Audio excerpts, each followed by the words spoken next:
네, 저는 샌드버드 대표를 맡고 있는 김동신이고요. 안녕하세요. 샌드버드의 대표 김동신입니다.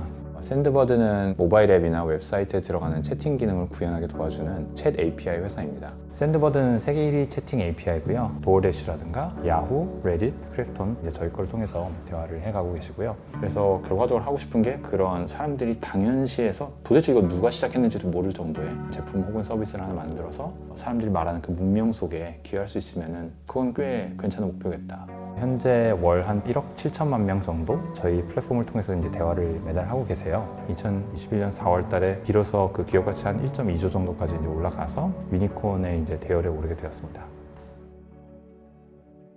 사실 유니콘이 된다는 것도 이제 다 사람들이 금전적으로만 생각을 하잖아요. 근데 그거보다도 저는 결국 스케일 오브 임팩트랑 듀레이션 오브 임팩트 두 가지 관점에서 보는데 얼마나 크게 또 얼마큼 오랫동안 멀리 영향을 미치냐인데 결국 어느 정도 규모가 넘는 회사를 만들게 된다는 거는 결국은 인류의 영속적인 변화를 만들어낼 수 있는 조직을 만들어가는 과정이라고 생각을 하거든요. 정말 시대를 바꿀 수 있는 회사들이 탄생하는 데는 거의 10년 그 이상이 걸린다라는 그런 조사가 있었는데 근데 옛날에 그 말을 듣을 때 와닿지 않았어요. 근데 실제로 저희가 이제 하고 있는 거 보니까 9년 차고 뭐 그걸 단적으로 느꼈던 게 이제 제가 파운더들께 한번 크게 모인 행사가 있었거든요. 40-50개 이제 회사들이 모였는데 자 1조 가치 넘은 사람 손 들어보시는데 저희밖에 안 들더라고요. 제가 항상 그런 모임을 갔었을 때는 저희가 항상 막내 회사, 한국은 중간에 껴있는 회사였는데 이번에는 저희가 어떻게 보면 가장 레이터 스테이지 회사인 거예요. 그동안 우리가 정말 많이 컸구나. 그리고 이제 반대로 이런 분들에게 조언을 해드릴 수 있고 저희 경험을 나눌 수 있는 입장이 되었구나라는 걸 느끼면서 그럴 때 이제 우리 회사가 많이 좀 변했구나라는 걸 느낄 수 있는 것 같습니다. 회사를 스타트업을 일단 성장을 해야 된다고 생각을 하고 그러면 그 성장에서 제가 이제 개인적으로 쓰는 게 이제 2PM 프레임워크라고 해서 People, Product, Market, Money인데 이 순환 구조 속에서 현재 우리가 성장을 가로막고 있는 가장 큰 제약 조건이 뭔가? Primary Constraint라고 하거든요. 가장 큰 제약 조건이 어딘가를 항상 좀 아이덴티파이하고 그걸 풀려고 하거든요. 초기에는 예를 들어 제품이 안 만들어졌을 때는 제품 R&D가 병목이 될 수 있잖아요. 그러면 제품을 R&D를 하기 위해서는 또 사람을 뽑아야 되고 사람을 뽑기 위해서는 투자를 또 받아야 되고 그런 식으로 해서 이제 하나하나 우리가 현재 다음 단계로 나가는데 가장 큰 장벽이 되는 게 뭔가를 아이덴티파이하고 그걸 푸는데 굉장히 좀 많이 신경을 쓰려고 하는 것 같고요. 그래서 초반에 그게 풀리고 나면 그 다음에 또 이제 고투마켓 쪽에서 프라이머리 컨스트레인트가 생겨요. 그럼 이제 뭐 마케팅이냐, 세일즈냐, 그럼 세일즈면 그 안에서 어떤 프로세스, 어떤 단계에서 막히는가 그런 것들 계속 이제 진단을 해가면서 어떻게 보면 막힌 혈도를 계속 풀어주는 거죠. 지금 저희 같은 단계에서는 조직의 스케일이 커지다 보니까 조직적 스케일링이 사실 되게 큰 챌린지예요. 한 사람이 두세 가지 일을 할 땐 그 사람 안에 머리에 콘텍스트가 다 있으니까 사실 협업이 뭐 한 명 머릿속에서 일어나잖아요. 그러니까 사실 굉장히 효율이 좋은 상태인데 그러다 보면 그 사람 한 명에게 커패시티가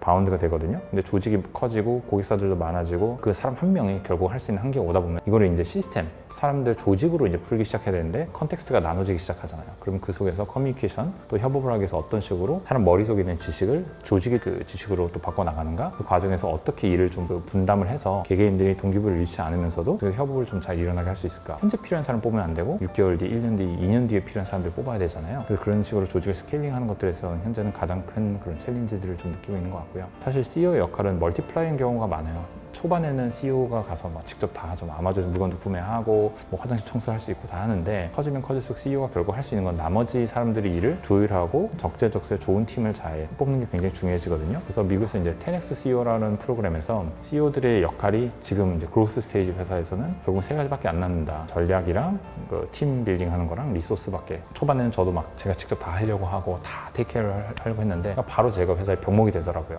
그런 것들을 놓고 믿을 만한 분들에게 더 위임해드리고 그분들 의사결정을 할 수 있게 하고 문화를 계속 좀 만들어가는 거 그런 데서 한계도 많이 부딪히고 또 반대로 극복도 많이 하게 된 것 같습니다. 그 동물로 치자면 뭐 올챙이가 수영하던 방식이 개구리가 돼서 똑같이 수영하고 있으면 굉장히 비효율적이잖아요. 애벌레가 나비가 됐는데 나비가 땅바닥에 기어다니면 안 되는 것처럼 결국 상태가 바뀌었을 때 행동 양식이 바뀌어야 된다는 그런 얘기가 이제 언러닝인 것 같아요. 근데 이제 우리가 한국에서 당연시하는 그 커먼 센스로 일해오는 방식이 나머지 전 세계 200 몇 개 국가에서는 당연하지 않다라는 거를 깨우치기 위해서는 기존에 있던 우리의 가정을 버려야 되는 것들이 있거든요. 여태까지 우리가 한국 사회에서 사람들을 만나면서 이런 식으로 사람들이 사고하고 행동할 거야 라고 익혔던 필터가 글로벌로 나가는 순간 이 필터가 굉장히 효율이 떨어지고 정확도가 떨어지는 필터라는 걸 깨우치게 되거든요. 문화가 다르고 언어가 다르다 보니까 그 속에서 다시 한번 필터를 만들어야 되는 거예요. 다 굉장히 불편해요. 굉장히 많은 실패를 하거든요. 한국 문화 중에 하나가 꼼꼼하게 되게 디테일하게 일을 성실하게 잘해요. 이런 분들이 언론하기 되게 힘들어요. 못해왔으면 다 버릴 수 있잖아요. 여태까지 나를 석세스를 이끌어왔던 걸 내가 버리고 시작을 해야 되니까 굉장히 고통스러워요. 일을 특히 또 잘해왔던 분들은 남들 똑같은 방식으로 그 일을 하게 하려고 해요. 이거 스케일하지 않거든요. 결국 그 사람들을 통해서 일하는 방식을 한다는 그 사람들 마이크로 매니징해서 디테일한 게 아니라 그 사람들 인파워 코칭하면서 자기만의 방법으로 좋은 결과물을 이끌어낼 수 있도록 해야 되는데 방법론까지 자꾸 코칭하려고 하면은 그러면 그런 것들 스케일하지 않거든요. 그럼 결국 그 조직이 평범한 적당히 잘 못하는 사람들이 뒤죽박죽되어 있는 조직으로 변하거든요. 그래서 그 과정에서 스스로 해왔던 방식을 언런하고 긴밀하게 엮이는 게 아니라 좀 멀찌감치서 약간 지휘자 같은 느낌으로 리더십 레벨에서는 그런 과정에서 좀 언런이 필요한 것 같습니다. 샌드버드는 되게 어떻게 보면 안전한 환경이라고 생각을 해요. 왜냐면 저희가 갖고 있는 코어 밸류 중에 하나 글로벌 시티즌십이라는 코어 밸류가 있고요. 이 밸류의 특징은 우리는 뭐 한국 회사다, 미국 회사다 얘기하는 게 아니라 글로벌리 당신이 어떤 배경과 어떤 문화권에서 왔다 하더라도 당신이 온전히 업무로서 기여를 할 수 있으면은 그거 자체로서 충분히 프로페셔널로서 인정을 받을 수가 있고 그 외적인 것들, 그런 배경이나 이런 것들에선 바이어스를 갖지 않고 대한다라는 그런 관점이거든요. 실제로 외국 분들과 이제 업무를 할 때도 뭐 문서라든가 커뮤니케이션을 영어로 해야 되는 게 상황들이 많이 생길 수가 있는데 그냥 완전 외국의 회사 같은 데 가면은 뭐라 그러죠? 그 싱크 스윙이라고 하잖아요. 그냥 수영장에 던졌고 이제 당신 알아서 수영하세요. 못했어? 그럼 당신은 잘려가 이제 미국 전통적인 미국 회사의 이제 문화라고 하면은 샌드버드 같은 경우는 그런 동양에서의 조직 그 관점에서 조화의 관점에서의 그 문화와 또 서양에서의 그런 개인주의와 또 그런 약간의 프로페셔널리즘과 이런 그런 문화를 잘 좀 배합을 해놓은 그 문화라고 생각을 합니다. 그래서 한국 사람들이 글로벌 환경에 적응하기에도 되게 좀 좋은 환경인 것 같고 반대로 미국이나 다른 회사에 있는 분들도 한국 문화를 좀 동양의 관점에서 그 전체주의적 관점에 대한 문화도 익힐 수 있는 되게 좋은 환경이라고 생각을 해서요. 그리고 저희가 이제 내부에서 뭐 복지 프로그램도 부를 때 Be Your Best Self라고 부르는데 그게 결국 당신의 홀 셀프, 전체를 갖고 회사에 와야 되지 일하는 모드만 갖고 온 게 아니라 그냥 당신의 인간으로서 완전한 한 명의 사람으로서 그 이해를 하고자 하고 같이 협업을 하겠다는 의미거든요. 그래서 그러면서 이제 사람들이 회사에 왔었을 때 내가 어떻게 잘 보여야 되고 그래서 잘하면 내가 뭐 책 잡히지 않을까 이런 걱정 없이 그냥 나라는 사람 온전히 와서 일에 이제 몰입할 수 있게끔 그런 환경을 만들려고 하고 있고요. 계속 그 오토노머스한 조직을 만들고 싶어요. 무슨 말인가 하면은 더 많은 사람들이 스스로 주도적으로 자율적으로 할 수 있는 조직으로 계속 진화를 시키고 싶은데 그래서 코어 밸류를 계속 강조하는 거고 그래서 시스템들을 통해서 사람들이 스스로 의사결정하고 스스로 실행할 수 있는 툴들을 계속 만들어드리고 싶거든요. 그렇게 해서 사람들이 온전히 인생의 주인이 됐다고 느끼고 각자가 한 일을 잘했는데 그게 종합적으로는 조직의 방향에 다 도움이 되는 방향으로 가는 거잖아요. 결국은 큰 시스템을 만들어가고 있는 거라고 생각하시면 될 것 같은데 그래서 구성원들이 들어올 때는 샌드버드가 뭔지 모르고 들어오셨지만 들어와서는 내가 자기가 원하는 걸 주도적으로 하면서도 나올 때는 결국은 글로벌 인재로 태어날 수 있는 거듭날 수 있는 그런 조직을 만들어내면은 좋지 않을까 생각을 하고요. 결국 경영자가 만들어야 될 게 우리가 회사 제품 솔루션 만드는 회사이지만 사실은 컴퍼니 빌딩도 굉장히 큰 아웃풋이거든요. 그 컴퍼니 빌딩이라는 게 우리가 조직의 체계 문화를 다 만들겠지만 결국은 사람이 언젠간 떠날 수도 있고 떠났을 때도 되게 프라우드한 사람 저 샌드버드 출신이야? 그럼 당연히 일 이런 식으로 하겠지? 되게 일 잘하겠지? 이런 거 할 줄 알고 배웠겠지. 그렇게 해서 좀 좋은 인재들이 계속 배출될 수 있는 그런 조직이 나오면 좋지 않을까. 그러면서 이제 만약에 글로벌이 나가고 싶은 그런 욕심이 있다. 그럼 샌드버드 같은 게 되게 좋은 환경이겠죠.